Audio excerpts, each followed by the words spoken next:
دنیا میں بہت سارے کام ہوتے ہیں جو کہ ہم نے کرنے ہوتے ہیں اور ہمیں پتہ نہیں ہوتا کہ وہ کیسے کرنے ہیں. جیسے کہ اگر آپ نے ویکسینیشن کروانی ہو کرونا کی تو آپ کو شروع میں پتہ نہیں ہوتا کہ کیسے کراتے ہیں. تو آپ کو پتہ نہیں ہوتا کیسے کراتے ہیں تو پھر آپ کسی سے پوچھتے ہیں اور 2-3 لوگوں سے پوچھنے کے بعد کوئی نہ کوئی آپ کو بتا دیتا ہے کہ یہ طریقہ کار ہوتا ہے. آپ اپنے سیل فون سے اس نمبر پہ اپنا ایک پیغام بھیجتے ہیں اور وہ آپ کو کہتے ہیں کہ فلاں دن فلاں جگہ پہ آ کے تو آپ اپنا ویکسینیشن کروا لیں. اگر آپ نے شناختی کارڈ بنوانا ہو تو آپ کسی سے پوچھتے ہیں تو ایک سٹینڈرڈ آپریٹنگ پروسیجر ہے. اگر آپ نے پاسپورٹ بنانا ہو تو ایک سٹینڈرڈ آپریٹنگ پروسیجر ہے. لیکن سوال یہ پیدا ہوتا ہے کہ اگر آپ کے گھر میں آپ کا اپنا ہی فیملی ممبر آپ کے اوپر ہاتھ اٹھا رہا ہے تو دنیا میں اس کا سٹینڈرڈ آپریٹنگ پروسیجر کیا ہے؟ اب یہ میری آپ کی بات نہیں ہے کہ آپ کی رائے کیا ہے یا میری رائے کیا ہے. یہ ایک ایس او پی کیا ہے, سٹینڈرڈ آپریٹنگ پروسیجر کیا ہے. مثال کے طور پر لنڈن میں کیا ہے اور جرمنی میں کیا ہے اور امریکہ اور آسٹریلیا اور نیوزی لینڈ میں کیا ہے اور کینیڈا میں کیا ہے اور پاکستان میں کیا ہے. اس میں اب یہ فلسفی والی بات کوئی نہیں ہے کہ یہ ٹھیک ہے کہ یہ غلط ہے. اگر آپ کے گھر میں آگ لگے خدا نہ خواستہ تو سٹینڈرڈ آپریٹنگ پروسیجر کیا ہے بتا دیجئے.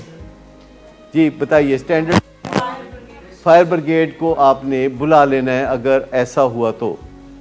اگر خدا نہ خواستہ رات کو دیوار پھاند کے چور ڈاکو آپ کے گھر کے اندر کود آئیں اور آپ کے بیڈ روم میں آپ کو پتہ چل جائے تو سٹینڈرڈ آپریٹنگ پروسیجر کیا ہے؟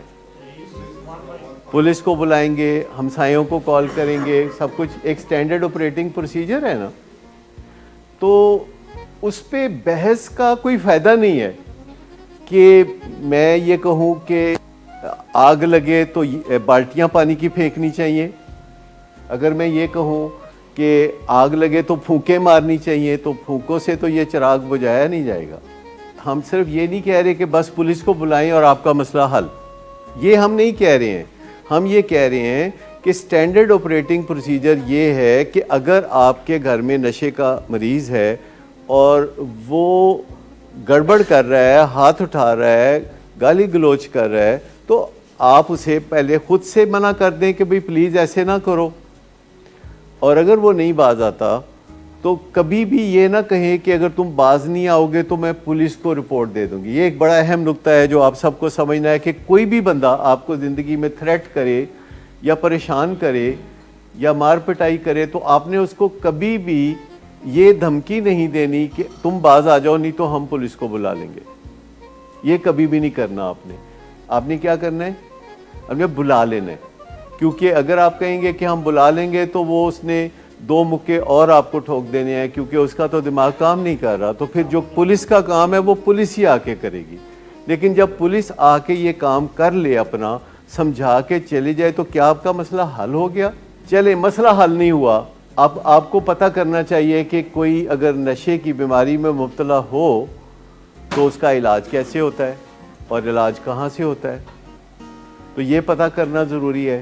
اس کے بعد پھر علاج اور بیماری کی ساری باتوں کو سمجھنا بھی ضروری ہے. اس کے بعد اس بات کو بھی سمجھنا ہے کہ یہ پرائمری کرونک النس ہے اور اگر اس کا علاج نہ کیا جائے تو زندگی بھی کھو سکتی ہے. تو ایک بیماری ہے جس کے بارے میں آپ کچھ بنیادی جانکاری حاصل کر سکتے ہیں آسانی کے ساتھ گوگل پہ جا کے.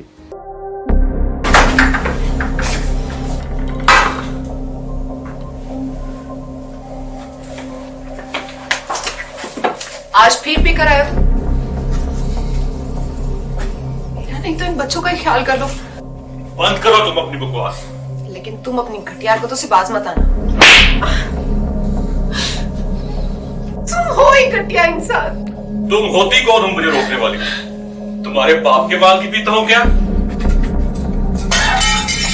شراب نوشی کی وجہ کردار کی خرابی نہیں, موڈ کی خرابی ہے. شراب نوشی کبھی بھی نشے کی بیماری میں بدل سکتی ہے. نشے کی بیماری ہر سٹیج پر قابل علاج ہے. مدد حاصل کیجیے کیونکہ وہ ایسا نہیں کرے گا. ولنگ ویز سے مدد حاصل کیجیے, کہیں سے بھی مدد حاصل کیجیے. لیکن فوری مدد حاصل کیجیے. جس معجزے کے انتظار میں آپ نے بہت دیر کر دی اب وہ دستک دے رہا ہے. مدد حاصل کیجیے. مدد حاصل کیجیے. مدد حاصل کیجیے.